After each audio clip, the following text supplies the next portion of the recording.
The morning fog rolled across the cobblestone courtyard of Buckingham Palace as Guardsman James Mitchell adjusted his iconic red tunic for what he thought would be another ordinary day.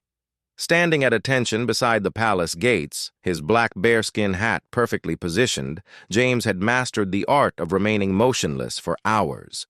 Tourists gathered around him daily, trying everything from silly faces to loud noises, hoping to crack his stone-cold expression. James had been a royal guard for 3 years. He knew the rules by heart: never speak, never smile, never break character. His fellow guards respected him for his discipline. Even during the most challenging moments, when children would tug at his uniform or adults would make inappropriate comments, James remained as still as a statue. On this particular Tuesday morning, something was different. The usual crowd of tourists seemed smaller, and there was an unusual quiet in the air. James noticed an elderly woman approaching slowly with a walking cane. She moved carefully, each step deliberate and measured. Her gray hair was neatly arranged under a simple black hat, and she wore a worn but well-maintained coat that had clearly seen many years. The woman stopped directly in front of James, much closer than most tourists dared to venture. She looked up at him with kind, weathered eyes that seemed to hold decades of stories. For a moment, James felt an unexpected urge to acknowledge her presence, but his training held firm. He stared straight ahead, his expression unchanged. What happened next would challenge everything James believed about his duty as a royal guard. The elderly woman began to speak, not to the gathering crowd or to anyone in particular, but seemingly to herself, though her voice was clear enough for James to hear every word. "My grandson would have been your age," she said softly, her voice carrying a subtle tremor. "He wanted so badly to be a guard like you, spent hours practicing standing still in our garden, driving his mother absolutely mad." A gentle smile crossed her face as she continued. "Tommy was his name. Thomas Edward Patterson. He had the same proud shoulders as you, the same determination in his eyes." James felt something stirring inside him, an emotion he hadn't expected. The woman's words painted a picture of a young man with dreams similar to his own. He found himself wanting to know more about Tommy, about what had happened to him, but his training demanded silence. The woman continued her quiet monologue, seemingly unaware that a small crowd was beginning to gather around them. "He enlisted when he turned 18, said he wanted to serve his country with honor. I was so proud of him, you know. We all were. His father, God rest his soul, said Tommy had the heart of a lion and the gentleness of a lamb." Other tourists began to notice the unusual scene. Some held up their phones to record, expecting perhaps that the guard would eventually react. But James remained motionless, though inside his heart was beginning to race with an emotion he couldn't quite identify. "Tommy never made it to the palace," the woman continued, her voice growing softer. "Afghanistan took him from us 2 years ago. He was helping evacuate civilians when—" She paused, taking a deep breath before continuing. "When his convoy was attacked. They said he died a hero, saving 3 children and their mother." The words hit James like a physical blow. He felt his chest tighten, and for the first time in his career as a royal guard, he struggled to maintain his composure. The woman wasn't seeking attention or trying to make him break character for entertainment. She was sharing something deeply personal, something that connected her to him in a way that transcended the formal barriers of his position. "I come here sometimes," she said, reaching into her coat pocket and pulling out a small faded photograph. "I bring Tommy's picture and I tell him about the guards. I know it might sound silly, but I feel like he can see them through my eyes, see the honor and dignity he always dreamed of embodying." James's eyes, trained to look straight ahead, caught a glimpse of the photograph in his peripheral vision. Even from that angle, he could see a young man in military dress uniform, smiling proudly at the camera. The resemblance to his own younger self was striking, not in features, but in the unmistakable expression of someone determined to serve something greater than themselves. The elderly woman, whose name James would later learn was Margaret Patterson, stood quietly for several more minutes. She wasn't waiting for a response or trying to provoke a reaction. She seemed to be having a private moment, sharing memories of her grandson with someone she felt might understand the weight of duty and service. As the minutes passed, James found himself in an internal struggle unlike anything he had experienced before. Every fiber of his training told him to maintain his position, to remain the stoic symbol that tourists expected to see. But something deeper, something human and compassionate, was pulling at him with increasing intensity. The small crowd that had gathered began to disperse when it became clear that nothing dramatic was going to happen. Some seemed disappointed that the guard hadn't reacted to what was clearly an emotional story. Others appeared moved by the woman's quiet dignity and the respectful way she had shared her grandson's memory. Margaret Patterson took one last look at the photograph before carefully placing it back in her coat pocket. She looked up at James once more, and this time he could see tears glistening in her eyes. "Thank you for listening," she said simply. "I know you can't respond, but I could feel that you heard me. Tommy would have been honored to stand beside someone like you." As she began to turn away, something inside James shifted permanently. In that moment, the rigid rules that had governed his behavior for 3 years suddenly seemed less important than the human connection that had just taken place. The woman's story, her loss, her quiet strength, and her need to honor her grandson's memory had touched something in him that no amount of training could suppress. What James did next would not only surprise everyone present, including himself, but would also begin a chain of events that would challenge the very foundations of what it meant to be a royal guard. The decision he was about to make would ripple through the ranks of the guard, spark conversations in the highest levels of the palace, and ultimately redefine how duty and compassion could coexist in one of the world's most traditional institutions. As Margaret Patterson took her first steps away from the palace gates, James felt the weight of a choice that would change everything. The protocols were clear, the expectations unwavering, but sometimes, he realized, there are moments that transcend rules and touch the very heart of what service truly means. The morning fog was beginning to lift, and with it, James felt the lifting of something else entirely. A new understanding of his role, not just as a ceremonial figure, but as a human being trusted with representing the very best of British values: honor, respect, and compassion for those who had given everything in service to others. What happened in the next few moments would be talked about for years to come, shared across social media, and eventually reach the attention of the royal family themselves. But in that instant, standing in the courtyard of Buckingham Palace, James was simply a young man faced with the choice between following rules and following his heart. James felt his hand begin to move almost of its own accord. Slowly, deliberately, he reached up and removed his towering bearskin hat. The action sent a collective gasp through the remaining tourists, their phones immediately pointing in his direction as they realized they were witnessing something unprecedented. "Ma'am," James said, his voice clear and strong despite the emotion threatening to overwhelm him. "Please wait." Margaret Patterson stopped mid-stride, turning back with surprise etched across her weathered features. Never in her 78 years had she expected a royal guard to break protocol, especially for her. The small crowd that remained fell completely silent, sensing they were about to witness something extraordinary. James took a step forward, maintaining his military bearing but allowing his humanity to shine through his eyes. "Your grandson, Tommy," he began, his voice steady despite the magnitude of what he was doing. "He sounds like he was an exceptional young man, a true soldier, and a credit to his family." Tears immediately sprang to Margaret's eyes, but they were tears of surprise and gratitude rather than sorrow. You're not supposed to speak," she whispered, clearly concerned that James might face consequences for his actions.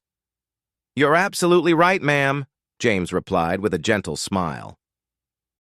"But some things are more important than protocol. Your grandson gave his life in service to others.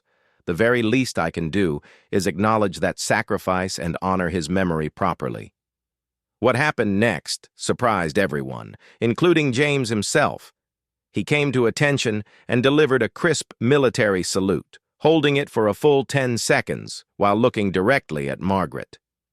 "This is for Tommy," he said solemnly, "and for you, ma'am, for raising a hero." The effect was immediate and profound. Margaret's composure crumbled as she began to cry, but they were tears of healing and recognition that she had been carrying inside for 2 long years. Several people in the crowd began crying as well, moved by the unexpected display of compassion and humanity. But James wasn't finished. He reached into his pocket and pulled out a small notepad and pen, items that guards were allowed to carry for emergency situations. He quickly wrote something down, tore off the page, and handed it to Margaret. "This is my personal email address," he explained. "I would be honored if you would share more stories about Tommy with me. Every soldier deserves to be remembered, and every family deserves to know their sacrifice matters." Margaret took the paper with trembling hands, clutching it as if it were the most precious thing in the world. "You could get in trouble for this," she said, her voice thick with emotion. "Then it would be trouble worth facing," James replied firmly. "Ma'am, I took an oath to serve the crown and the people of this nation. Today, I believe I'm doing exactly that." Unknown to James, someone in the crowd had been recording the entire encounter. Within minutes, the video would be uploaded to social media with the caption, "Royal Guard breaks protocol to honor fallen soldiers' memory." But the story was far from over. As Margaret Patterson walked away, clutching both the photograph of her grandson and the piece of paper with James's contact information, other tourists began approaching James. Word of what had happened spread quickly among the crowd, and soon people were sharing their own stories of military service, family members who had served, and personal connections to the armed forces. James found himself in an impossible situation. Having broken protocol once, he faced the choice of either returning to his stoic stance or continuing to engage with the people who were approaching him with increasingly personal stories. The training that had been drilled into him for years warred with a new understanding of what his role could mean to ordinary people. A middle-aged man approached next, wearing a military veteran's pin on his jacket. "My son is currently deployed in Estonia," he said quietly. "He's a Royal Marine, been gone for 8 months now. I worry about him every single day." James looked at the man and saw his own father, who had served in the Falklands and had never quite been the same afterward. Without hesitation, he extended his hand for a handshake. "What's your son's name, sir?" "Marcus. Lance Corporal Marcus Chen." "I'll keep Lance Corporal Chen in my thoughts," James replied sincerely. "Marines are among the finest soldiers in the world. You should be very proud." The man's eyes filled with tears as he shook James's hand. "Thank you. You have no idea how much that means to a father." But James was beginning to understand exactly how much it meant. Each interaction was teaching him that his role as a Royal Guard could be about more than just ceremony and tradition. It could be about connection, recognition, and providing comfort to those who needed it most. Meanwhile, other Royal Guards on duty that day began to notice the commotion around James's post. Guardsman David Walsh, stationed at the adjacent gate, had been watching the events unfold with growing amazement and concern. David had served alongside James for 2 years and knew him to be one of the most disciplined guards in their unit. Seeing him break protocol so dramatically was both shocking and somehow inspiring. As more people gathered around James, Sharing their stories and receiving his genuine responses, David faced his own moment of decision. A young girl, no more than 8 years old, had approached his position with her mother. The child was in a wheelchair, wearing a T-shirt that read, "My daddy is a hero," with a picture of a soldier in combat gear. "Mommy," the little girl said, "why won't the guard talk to us like that one is talking to everyone?" The mother, clearly moved by what she was witnessing at James's position, knelt down beside her daughter's wheelchair. "Well, sweetheart, the guards have very strict rules about—" David couldn't finish listening to the explanation. Looking down at the little girl's hopeful face and the picture of her father on her shirt, he felt the same pull that had affected James. Slowly, deliberately, he stepped down from his post and knelt to the child's eye level. "Hello there," David said gently. "I love your shirt. Is that your daddy?" The little girl's face lit up with pure joy. "Yes, he's in Afghanistan, but Mommy says he'll be home for Christmas." "Well, any daughter of a soldier is a VIP in my book," David replied with a warm smile. "Would you like to see my sword?" The mother gasped as David carefully unsheathed his ceremonial sword, holding it safely while explaining its significance to the fascinated child. What was happening to the royal guards that day was unprecedented, but it was also profoundly human. Within an hour, news of the guards' actions had spread far beyond the palace gates. The video of James's salute to honor Tommy's memory had been shared thousands of times, with comments pouring in from around the world praising the guards for their compassion and humanity. But not everyone was pleased with these developments. Palace officials, alerted to the situation by security cameras and tourist reports, were facing an unprecedented protocol breach. Multiple guards breaking character simultaneously was something that had never happened in the modern era of the Royal Guard. Senior officers were quickly dispatched to the scene, but what they found complicated any simple disciplinary response. Instead of chaos or disrespect, they witnessed genuine moments of connection between the guards and members of the public. Families were sharing stories, veterans were receiving recognition, and children were learning about service and duty in ways that no textbook could teach. Colonel Richard Hawthorne, commanding officer of the guard unit, arrived at the palace gates to find James surrounded by a respectful crowd of people, each waiting patiently to share their story or express their gratitude. Rather than the circus atmosphere he had expected, he observed something that looked more like an impromptu memorial service or community gathering. As Colonel Hawthorne watched James listen intently to an elderly veteran describing his service in the Korean War, he found himself confronting a difficult question. Were these guards violating their duty, or were they fulfilling it in a way that had never been considered before? The answer to that question would determine not only the fate of James, David, and the other guards who had followed their lead that day, but potentially the entire future of how the Royal Guard interacted with the public they were sworn to serve. Colonel Hawthorne stood at the edge of the crowd for nearly 20 minutes, observing something he had never seen in his 30-year military career. The guards weren't merely breaking protocol. They were creating something entirely new. What struck him most was the profound respect and dignity that characterized every interaction. These weren't guards abandoning their duty, but soldiers finding a deeper way to honor it. As he watched James carefully help an elderly World War II veteran sit on a nearby bench while the man shared stories of D-Day, the colonel made a decision that would surprise everyone, including himself. Instead of immediately ordering the guards back to their positions, he approached James directly. "Guardsman Mitchell," Colonel Hawthorne said, his voice carrying the authority of his rank, but lacking the harsh tone everyone expected. James immediately came to attention, his face showing the recognition that his career might be ending. "Sir, I take full responsibility for my actions. The other guards were following my lead."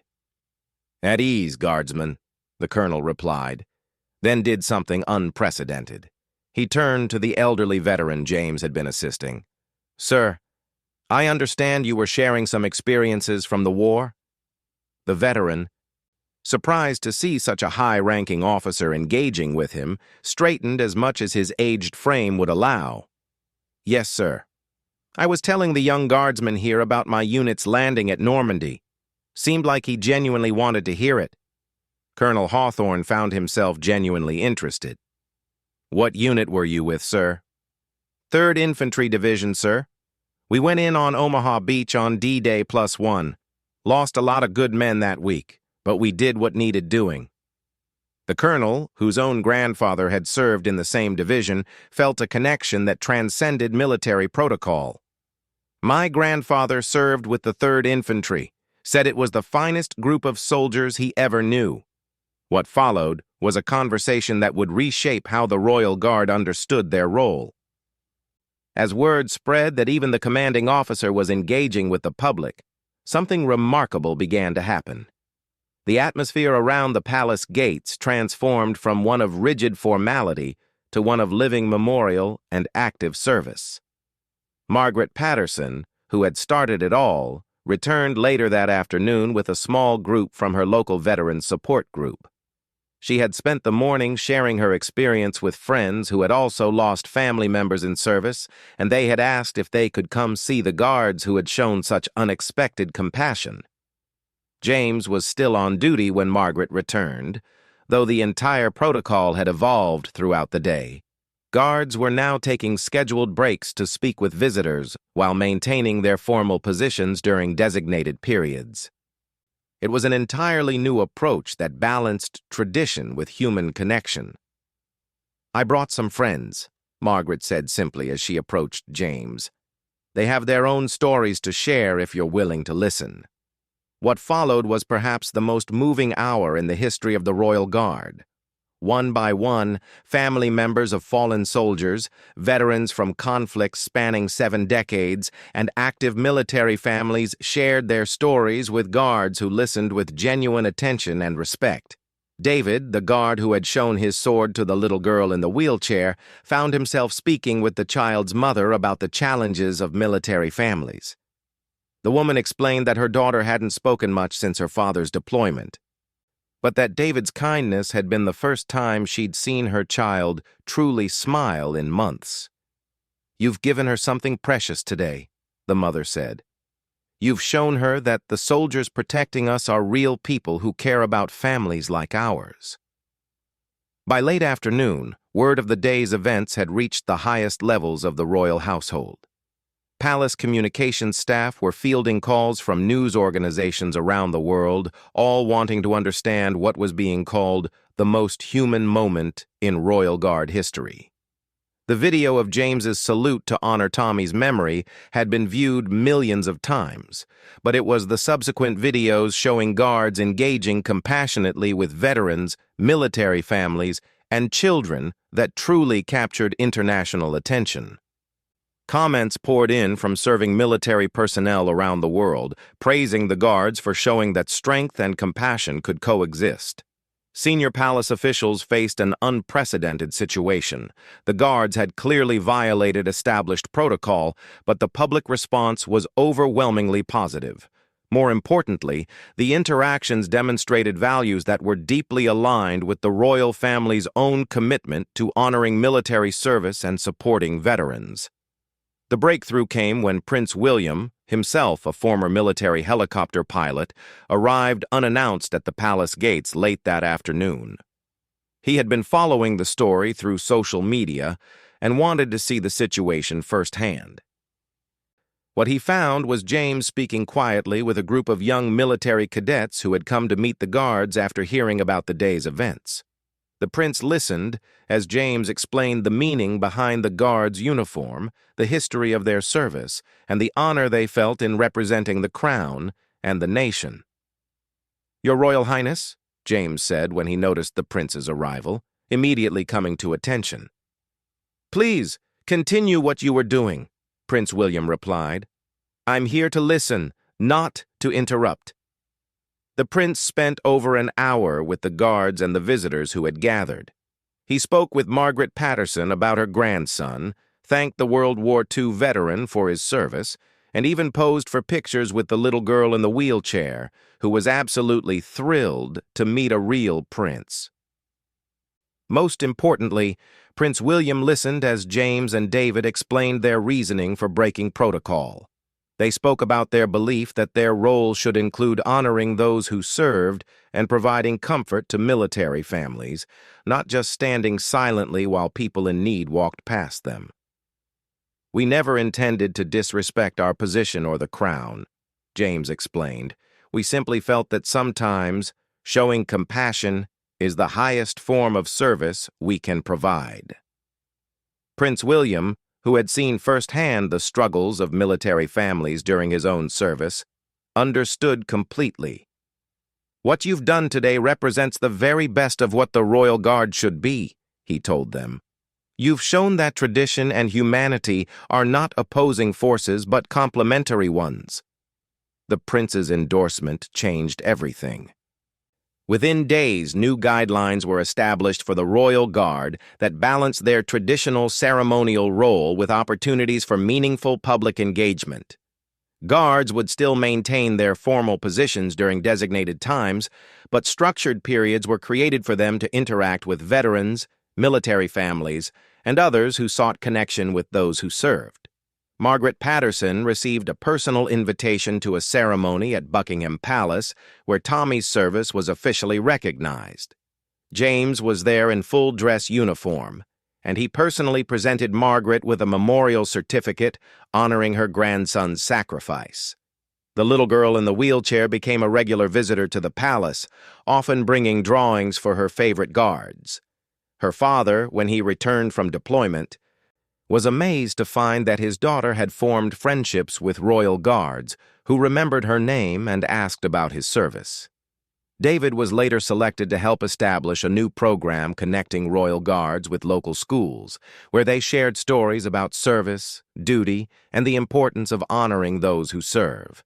The program became so successful that it was eventually expanded to military bases around the world. 6 months later, James received an email from Margaret Patterson with a photograph attached. It showed her at her grandson's grave, placing a small British flag beside the headstone. In her message, she wrote, "I told Tommy about the guards who honored his memory. I think he would be proud to know that his story helped change how the Royal Guard serves others." The day that began with one elderly woman sharing her grief had evolved into something far greater. It demonstrated that sometimes the most powerful form of duty isn't following rules blindly, but understanding when compassion and connection serve a higher purpose. The Royal Guards were still immaculately dressed, still expertly trained, and still symbols of British tradition and excellence. But now they were also something more, living examples of how strength and gentleness, protocol, and humanity could work together to serve not just the crown, but the hearts and spirits of the people they were sworn to protect. What started as 50 minutes of broken protocol became a permanent transformation in one of the world's most traditional institutions, proving that sometimes the greatest respect for tradition comes from allowing it to grow and evolve in ways that honor its deepest values rather than just its surface requirements. James Mitchell still serves as a Royal Guard, but his role has expanded far beyond what anyone could have imagined on that foggy morning when an elderly woman shared her grandson's story. He now understands that his uniform represents not just ceremonial tradition, but a living commitment to honoring those who serve and caring for those who mourn. And every day when he takes his position at the palace gates, he carries with him the memory of Tommy Patterson and all the others whose stories have been shared with him, knowing that sometimes the most important duty of all is simply to listen, to acknowledge, and to care.